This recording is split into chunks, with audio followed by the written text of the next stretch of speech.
Olá, meu nome é Leonardo Novo, eu sou doutorando do programa de pós-graduação em História da Unicamp e hoje eu vou apresentar a comunicação Os Congressos Pan-Americanos de Arquitetos como exercícios de síntese da profissão, como parte da Mesa 3, Culturas Profissionais e Figurações Espaciais, da sexta jornada de pesquisa do CAP. Então, bom, o que eu trago para a gente pensar aqui hoje, ele parte da minha tese de doutorado, que está em desenvolvimento, e que é intitulada Articulações Pan-Americanas, a história em pauta nos Congressos Pan-Americanos de Arquitetos. Na pesquisa de doutorado, então, eu analiso as 5 primeiras edições dos Congressos Pan-Americanos de Arquitetos para tentar identificar e pensar como a história não só era colocada em pauta, mas como também embasava projetos que eram elaborados tanto para cidades americanas, ou para o futuro das cidades americanas, mas também projetos que eram pensados para a própria profissão de arquiteto ao longo do século XX, em meio a perspectivas tecnocráticas que organizavam a sociedade entre a Primeira e a Segunda Guerra Mundial. Então, para situar um pouco esse tema mais específico, que são os congressos, em um tema mais amplo, que é o próprio pan-americanismo, ou seja, em um tema em que organizava, de certa maneira, a realização desses eventos, eu trago essa obra de 2002, organizada pelo Juan Scarfe e pelo David Shining, em que eles vão argumentar sobre esse New Pan-Americanism, ou Novo Pan-Americanismo, que seria justamente novas interpretações sobre esse tema já tradicional ao longo das 2 últimas décadas, falando já de hoje. Então, para eles, o pan-americanismo era entendido por esse amálgama, por essa articulação, ou essa junção entre essas dimensões diplomáticas, políticas, econômicas e culturais, reunidas, então, sob esse significado amplo de cooperação entre os países americanos, em um projeto, sobretudo, capitaneado pela União Pan-Americana, uma instituição que é sediada em Washington, nos Estados Unidos. Mas também, tão importante quanto a essa definição para esses autores, é de fato como outros atores, que não aqueles atores estadunidenses, vindos de outras geografias ou de outros cantos da América, reinterpretavam e reimaginavam, então, esse pan-americanismo a partir de diferentes práticas, então o pan-americanismo colocado em ação para elaborar os seus próprios projetos que nem sempre coincidiam com aqueles que eram formulados pelos Estados Unidos e pela União Pan-Americana. E isso é justamente o que eu tento fazer quando eu identifico, então,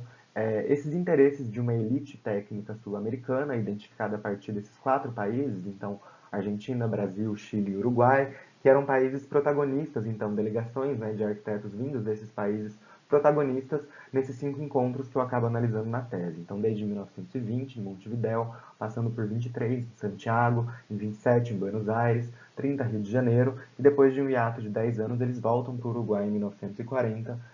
quando o evento volta a acontecer em Montevidéu. Então, a gente está falando, sobretudo, de um debate entre delegações e nações sul-americanas, desses 4 países, ainda que os Estados Unidos tenham enviado delegações a todos esses eventos, em um número muito mais reduzido do que, de fato, esses 4 países. Então, essas nuvens temáticas que eu tentei separar e enfatizar aqui são os temas que eram recorrentemente retomados e pautados, ainda que nem sempre eles culminassem em uma conclusão ou uma resolução dos problemas identificados, mas eram temas entendidos, então, como transnacionais, ou que perpassavam todas essas delegações reunidas sob os congressos. Então, a primeira nuvem temática se relaciona mesmo às práticas profissionais, que eram discutidas a partir do tema da regulamentação profissional, ou seja, as associações profissionais, as responsabilidades sociais da profissão, mas também um debate muito forte é aquele que tocava a relação entre o arquiteto e os auxiliares da construção ou os outros profissionais que também estavam ali no canteiro de obras praticando e exercendo a sua própria profissão. Um tema muito próximo a esse eram os temas relativos ao ensino, então se o ensino de arquitetura deveria ser feito em faculdades especiais, em escolas de arquitetura, qual seria a orientação desse ensino de arquitetura e a proposição de fato da criação de um currículo mínimo, então, para as faculdades e escolas de arquitetura da América, para facilitar ou para incentivar um intercâmbio maior entre esses estudantes. Também a proposta de uma sistematização maior de um estudo da história da arquitetura americana, entendendo então que a arquitetura na América não só tinha uma peculiaridade na sua criação, na sua técnica construtiva, na elaboração dos materiais empregados, mas também a historiografia ou a análise histórica sobre essa arquitetura deveria também ocorrer em diferentes bases, deveria ser feita a partir de diferentes pressupostos do que aqueles utilizados pelas cidades na Europa, pelos arquitetos na Europa. Também essa peculiaridade americana era trazida quando a gente estava observando discussões sobre o que eu chamei de noções de patrimônio. Então, se em 30 eles chegam no Rio de Janeiro a um debate nesses termos, né, da defesa do patrimônio artístico das nações americanas, antes isso era feito justamente a partir da revelação ou da valorização de determinados aspectos que eram autenticamente americanos nas construções. Então, sejam aspectos de materiais de construção, como na proposta de criação de museus, para que esses materiais e técnicas construtivas não só fossem conservados, mas difundidos entre a sociedade, de modo geral, na América, mas também a conservação de monumentos históricos era feita a partir dessa base da peculiaridade. Assim como as cidades na América ou da América eram caracterizadas no seu crescimento desordenado, imprevisto e na necessidade, então, que era votada em todos esses congressos, de que as nações aprovassem e elaborassem os seus planos reguladores e uma legislação que pudesse dar conta da previsão desse crescimento. Esses temas se reuniram a partir de 27 num tema específico sobre o urbanismo, mas eles tinham estreita relação com essa última nuvem temática, então, que é a nuvem da habitação. Eu separei ela aqui porque o debate de habitação era feito também de maneira separada ao debate de urbanismo e da cidade, e desde 1920, então, eles pautavam temas como casas baratas, habitação econômica, o que acabou se tornando a pauta de uma solução econômica para esse problema residencial, ou até situações e debates mais específicos, como, por exemplo, a habitação para a classe média. O que eu quero dizer ao destacar, então, essas nuvens temáticas, eram que aquelas sínteses que eu argumentei no título do trabalho, que eram tentadas ou elaboradas em cada congresso, partiam justamente desses temas que eram persistentemente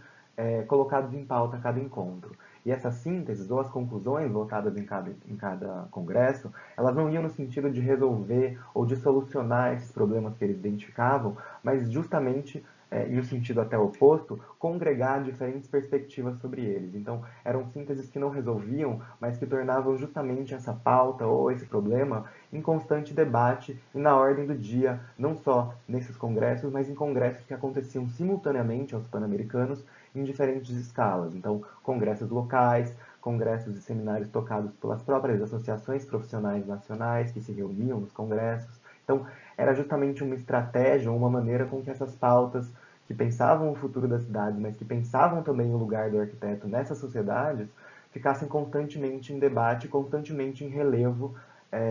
na ordem justamente do dia. Então, não só esses congressos se configuravam a partir desses temas específicos e do debate desses temas específicos, mas também a partir de outras iniciativas que ocorriam justamente com a realização dos congressos pan-americanos e que podem ser lidas em uma chave um pouco mais cultural, em uma chave um pouco mais social. Então, a cada congresso era realizada também a Exposição Pan-Americana de Arquitetura, que desde 1947 ela também passa a ser chamada de Exposição Pan-Americana de Arquitetura e Urbanismo, e é justamente dessa exposição de 47 que eu trago essas fotos para demonstrar ou para a gente conseguir identificar os efeitos da realização desse tipo de exposição. Então, as exposições congregavam projetos e obras não só dos arquitetos particulares, dos seus escritórios, mas também de instituições públicas. Então, aqui a gente está vendo o stand do Ministério de Obras Públicas da Argentina, ao lado dele o stand da municipalidade da cidade de Buenos Aires, e em cima, então, também há uma foto, um registro da presença e da visita de crianças e alunos de ensino básico à exposição. Então, havia tanto um significado e um efeito interno à estruturação desse campo profissional, mas também, se a gente pode dizer assim, um efeito externo a esse campo, que era justamente difundir a capacidade técnica desses arquitetos para outras pessoas e no âmbito até mais pedagógico. Então, a visita de escolas, de ensino básico, a inserção desses temas urbanos e do debate urbano também em outras ordens,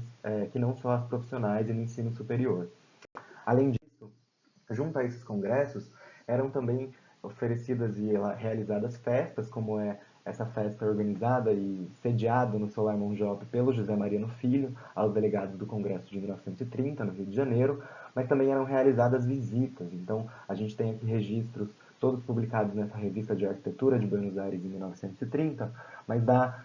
visita dos estudantes de arquitetura de Buenos Aires às obras do Cristo Redentor, que seria inaugurado em 1931, e das delegações, né, das mulheres, das delegações dos filhos, de toda essa comitiva pan-americana, a algumas cidades que eram julgadas, então, interessantes, para também oferecer uma síntese do país que recebia esses eventos aos visitantes. Aqui a gente tem, então, a visita das delegações à cidade de Ouro Preto, em Minas Gerais, mais abaixo, e no meio a visita das delegações à cidade de Cubatão, a convite da Light and Power. Então a gente percebe também que essas visitas e esses interesses, eles eram às vezes mais turísticos, mais culturais, mas também expressavam interesses econômicos e um mercado econômico que se abria de maneira transnacional a partir da visita e da realização desses congressos nos países sede. Eu acho que eu vou ficando por aqui. Eu deixo então o meu e-mail para possíveis dúvidas e comunicações. E eu espero todo mundo, então, na sexta jornada de pesquisas do CAP para o nosso debate. Obrigado.